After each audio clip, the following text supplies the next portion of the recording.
Glória a Deus, meus queridos, eu estou aqui para trazer mais um conteúdo de qualidade para você. Eu me chamo MW Cefas e esse é um momento de reflexão desse canal. Você já ouviu falar sobre a Arca da Aliança, um artefato misterioso usado na Bíblia, no Antigo Testamento? Um artefato procurado até pelo aquele bigodudo nazista que queria esse objeto para poder ter poder, um objeto de poder.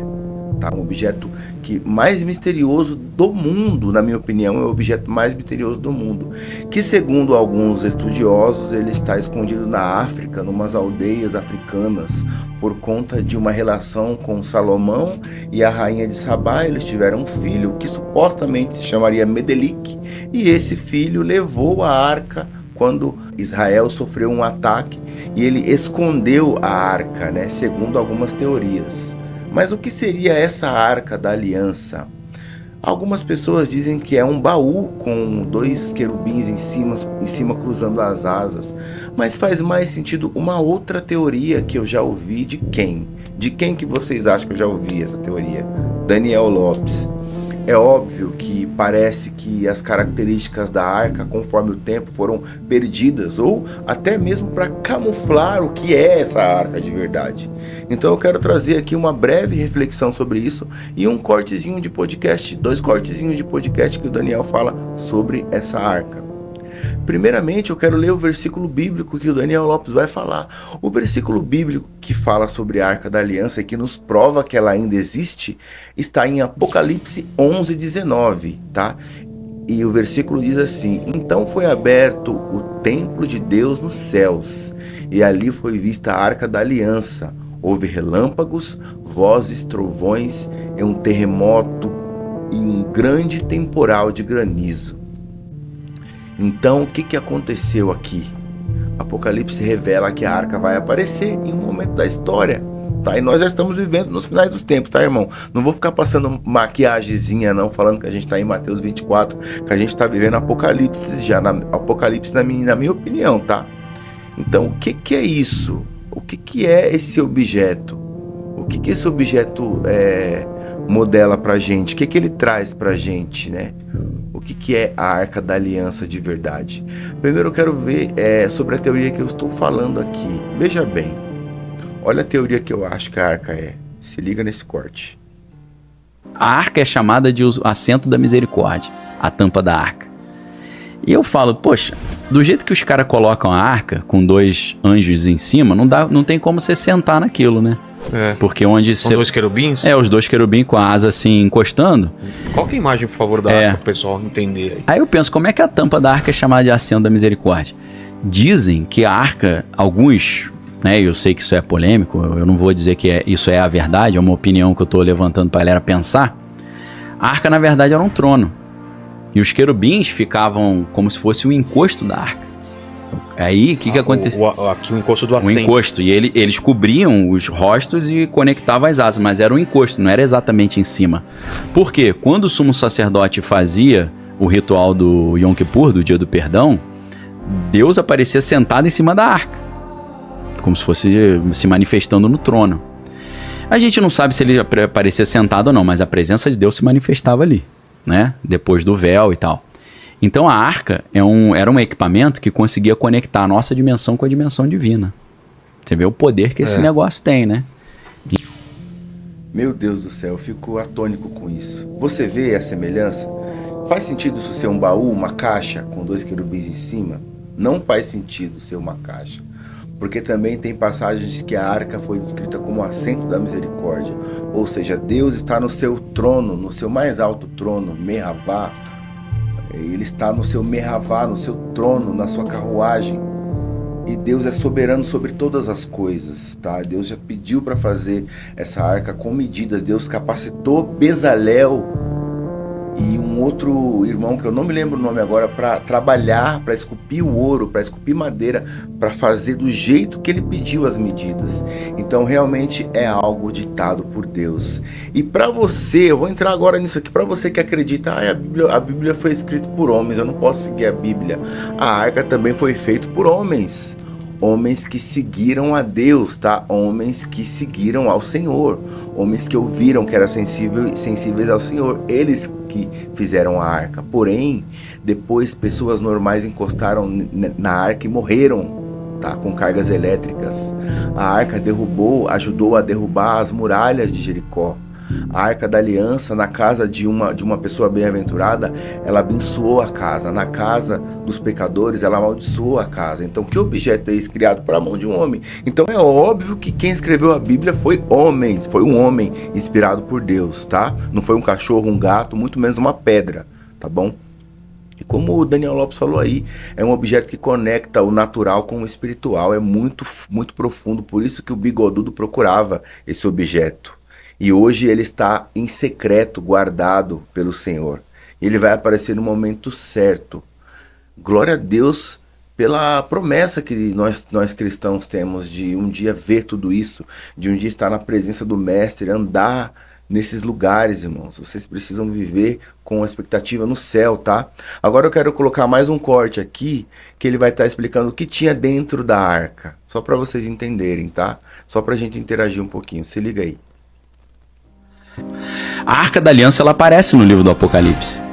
A Árvore da Vida aparece, a Arca da Aliança aparece. Por isso, que momento? Eu não lembro em qual capítulo que é, mas sobre o que? Falando o que? Falando ali na hora que mostra Jesus glorificado e tal, e fala ali estava a Arca da Aliança, você fala, então a Arca da Aliança não foi destruída. Ela tá aí ainda e vai ser usada ainda. A Arca da Aliança, onde estava... O templo, né? Não, dentro dela os mandamentos. Ali tinha 4 coisas dentro dela. Tinha as tábuas da lei, que Moisés recebeu, que era um negócio meio alienígena também. Que Deus pegou e escreveu o negócio e entregou pra ele. Você fala, pô, Deus escreveu uma parada. É incrível você imaginar isso. Deus pegar e escrever na pedra. Não foi Moisés que ficou talhando, não. Então tem as tábuas da lei, tem a vara de Arão que floresceu.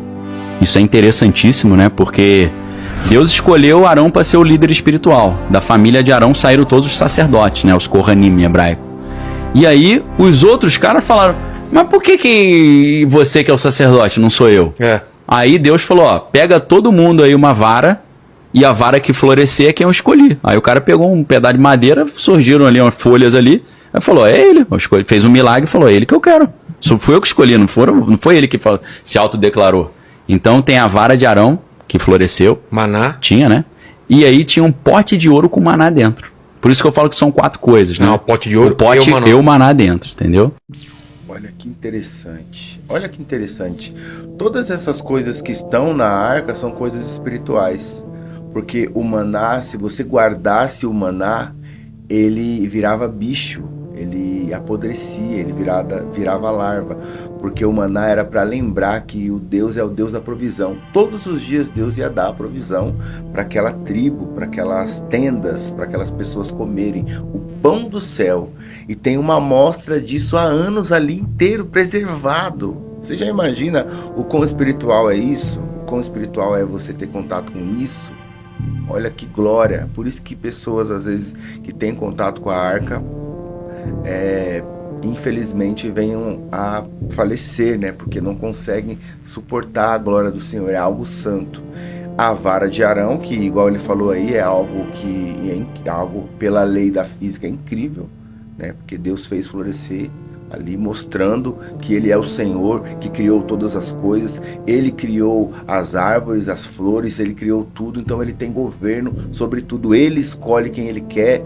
Por isso que às vezes que você se sente aí mal, sem saber qual é o seu propósito. Se Deus te escolheu para algo, não negligencie isso, porque Deus sabe por que ele te escolheu. E ali tinham as pedras da lei, as tábuas da lei. Isso é o mais fascinante, que nós oramos nos dias de hoje, irmãos. A gente ora ao Senhor, fecha os nossos olhos e a gente sente aquela presença de Deus. Muitas das vezes a gente chora, muitas das vezes a gente, de repente, quando você vai no monte, você vê uma luz piscar, você sente uma presença. Às vezes você pode até ver um anjo na sua frente ou em sonho. Mas o que é você pegar algo físico, tá? Algo que Deus escreveu ali, ó. Deus, ele pegou o próprio dedo dele, a própria energia dele e escreveu aquelas leis, entregou na mão de Moisés. Tanto que nessa passagem, quando Moisés desce do monte, seu rosto brilhava de tanta glória. Moisés ficou 40 dias sem comer. 40 dias sem comer. Sabe por que eu acho que ele ficou 40 dias sem comer? Para entrar no nível de receber isso aí. Então tem certas coisas que para nós recebermos de Deus, nós precisamos entrar num nível espiritual tão alto que o nosso rosto vai florescer. O nosso conhecimento vai além do normal. E Moisés era além do normal, tá bom? E tinha o pote de ouro. Eu acredito que esse pote de ouro era para preservar o maná. Era o segredo ali, ó. Tem um segredinho para o maná ficar preservado. Um pote de ouro. Mas que tipo de ouro que é esse? Né? O que quer dizer isso na verdade? Essa reflexão, irmãos, que eu trouxe aqui pra gente é simplesmente pra gente entender como funciona o mundo espiritual. Existem coisas físicas que afetam o mundo espiritual, como a Arca da Aliança, que é algo físico, tá aqui com a gente, é algo que a gente pode pegar, mas ele também tem ligação com o mundo espiritual, com os seres espirituais. Da mesma forma, eu vou trazer isso para um outro link, eu vou linkar com as coisas do mal. Às vezes você tem costume de pegar coisas da rua e trazer para sua casa, quadros ou qualquer outra coisa.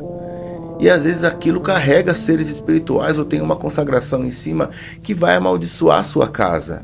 Assim como a arca também amaldiçoou a casa dos pecadores, dos que andavam errado, daqueles que não seguiam a palavra do Senhor.